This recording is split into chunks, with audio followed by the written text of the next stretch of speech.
Today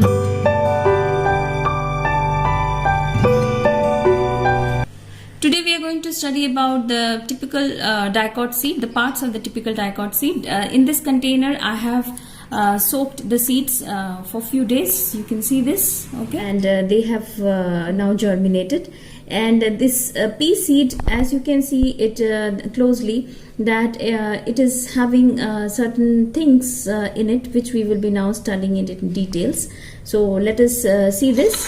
If we select one seed and then we press it gently, then what happens is that you can see how finely the seed coat comes. Okay, so every dicot seed is externally covered by the seed coat, which is made up of two things, testa and tegmen. In some seeds you can find this testa and tegmen separately, like in the groundnut seeds, but here you can see that there is no clear distinction between the testa and the tegmen. Okay, now next comes this seeds which has germinated. Now the typical dicot seed has following parts. After the seed coat, let us press it little bit. So when you press it gently, you find structure like this, the two equal halves like this. So these are the two cotyledons. Just place it in a slide, you can see it clearly. These are the two cotyledons actually. Okay, and this is the place where the food is stored in case of the dicot seeds.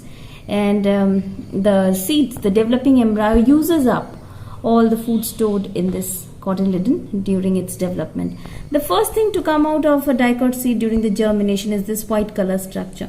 Now this white color structure is nothing but a radicle. Okay, so and later on you can see the other side, this tip portion, this one. Okay, so this is the plumule actually, and the lower one, this one is the radicle. So you can now get a closer look of this radicle and the plumule like this, and the axis to which it is held with that of the cotyledon, that axis is actually called the embryonal axis. So this is the place where it is joined with that of the cotyledon. So this is the embryonal axis. The top one, you can see slightly greenish it is. It will develop into the shoot portion of the plant, and this one, this white portion, will develop the root portion of the plant. So this is how the typical dicot seed is all about, with the two cotyledons, radicle, plumule, and this one is the seed coat. Okay.